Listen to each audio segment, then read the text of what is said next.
of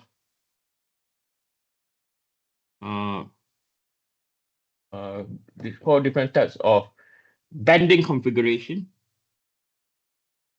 or bending moment configuration. Okay, there are 4 different types. Okay. So now if I'm going to draw a 3D diagram now, I'm thinking, is this the best way? Yeah, I'm going to draw a 3D diagram. Okay, so everything with reference to this diagram. So this will be my X, Y, and over here, this is my Z. We draw a beam.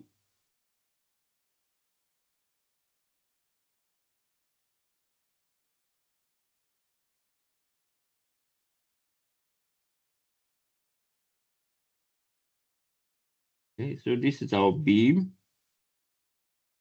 And our beam is going to be built in.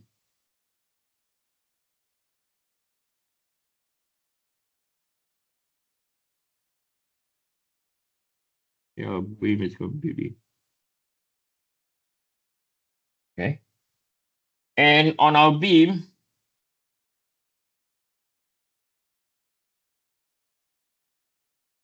you can have our PX, right?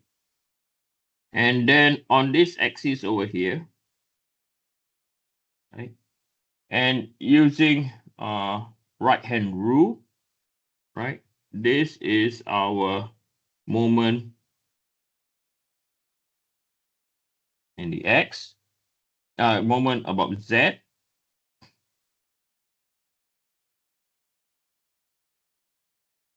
Using right-hand rule, okay?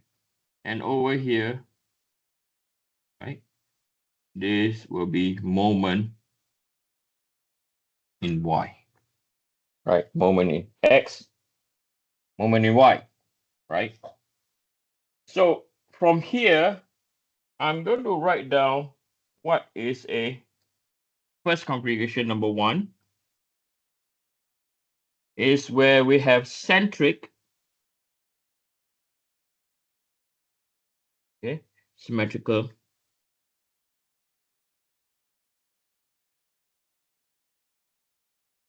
bending.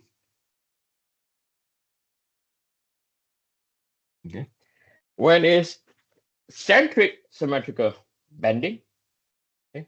The formula is in this form. So stress X. So normal stress in the X direction. So what is this stress X is we are looking at an element now. Okay. We're looking at element. And then if you were to ask me, Eugene, where is the in plane and where is out plane? This is how the element look like. And over here, this is our stress X. Okay. So for centric symmetrical bending, stress X can be equal to minus mz over izz multiplied by y. Okay. Or mz or stress X is equal to my over iyy multiplied by z. Okay. And in both situations, note px is equal to 0. Okay. So what we see down here in symmetrical centric, the word centric, right? The word when the word centric, when you see centric, it means px is equal to 0. Okay. When you see it symmetrical, it means the applied moment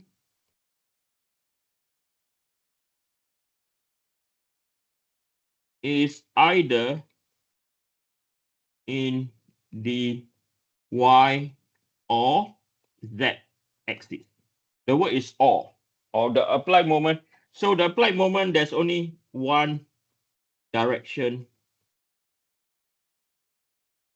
only. Okay, so it can be mz or my. It cannot be both mz and my. Okay, so this is the first thing. So this is what we call centric symmetrical bending. Okay. Now, in the formula, you can see sometimes it has minus, sometimes it does not have minus. My take on this, don't worry. Later on, I will teach you a new approach that you don't need to worry whether is it positive or negative. You look at the moment vector. Okay. Right. So the next one, the second configuration is where we have eccentric, okay, symmetrical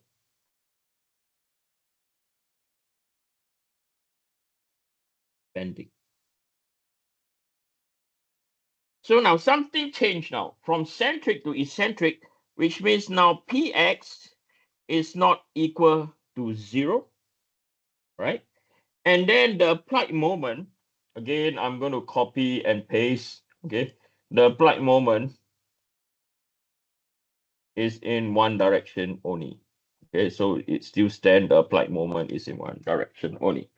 So how does the formula look like now? So when that's the case, your formula look like this. So stress X is equal to plus minus, okay, Px over A, okay, minus by Mz over Izz multiplied by Y, right? Or it can be stress X is equal to Px or plus minus Px over A plus by My over Iyy multiplied by Z.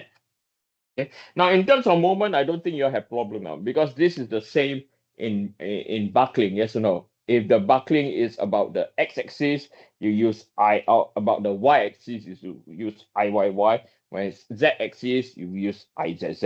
Same concept in bending, okay? Nothing changed at all, right? So as you can see down here, note, right?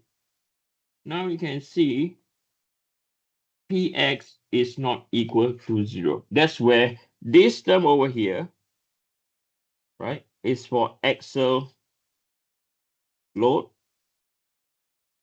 This over here is due to mz moment or moment about z, as you can see over here. Likewise, this is due to axial load. And over here, this is due to your my. Okay. Right. So now we have seen what do we mean by symmetry. Okay.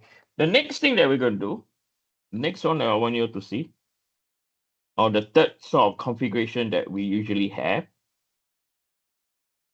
is we have centric, okay, unsymmetrical,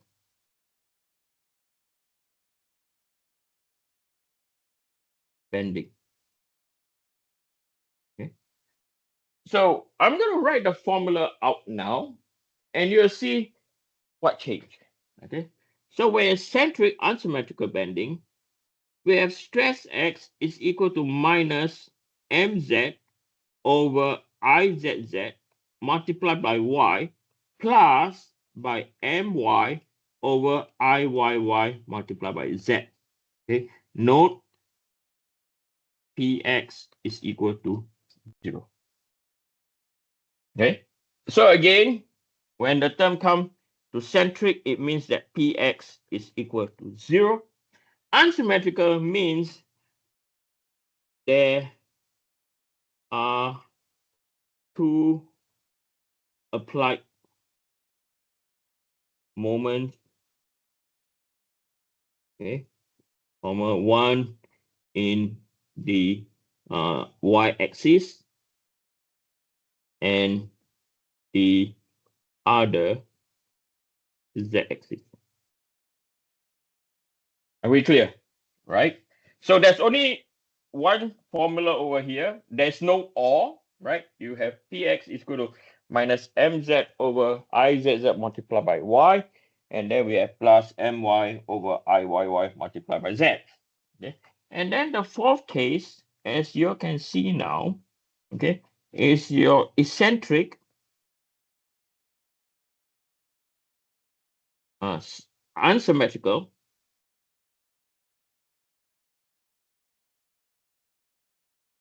bending.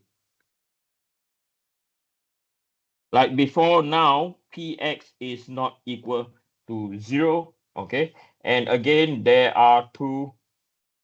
I'm going to copy and paste. There are two, right? Applied moments. Okay. So now the formula look like this. So this is the full blown. Stress x is equal to plus minus px over a, right? Minus by mz over izz multiplied by y plus by my over iyy multiplied by z. Okay. Likewise, note that now px is not equal to 0. Okay. So in bending, right, you have these four configuration. Okay. If it's symmetrical bending, there's only one moment is only applied about one axis. It's unsymmetrical, the bending is applied in two axes. Then when we call it centric, the axial load px is equal to 0. When it's eccentric, the px is not equal to 0 anymore. You have an axial load. Okay, so again, this is the full blown of the formula that you can see. Right, this is the most general form, the one I'm drawing in box. Okay, now I'm going to help you. I'm going to do a very brief recall. Okay, we are going to start from centric symmetrical bending, and we are going to go into why is it called centric. Okay, we are going to address, so the next 20 minutes we are going to focus on centric symmetrical bending, and we are going to address and why it is known as symmetrical. Okay, what does this symmetrical actually means? We know in terms of formula, the bending moment is only applied in one axis. Okay, we know that, but what it actually means physically, okay? Okay, it is more than just the bending moment is applied on one axis. Are we clear? It's more than that. Okay, so now if again we have a structure now. This is our x, this is our y. We have rotation about z. Okay, and then we have a beam. We have a beam. And the beam down here is simply supported at point A. We have a pin. And at point B, we have a roller. Okay. And exactly at the center, we have a load P. Right? Exactly at the center, we have a load P. And the distance, this distance over here, this is our distance L over 2. Same thing. This is L over 2. So if we look at the deformation now, okay, I'm going to sketch the deformation pattern in green. Oh, sorry, in orange. Yeah, orange is good. So in orange, I'm going to sketch the deformation pattern.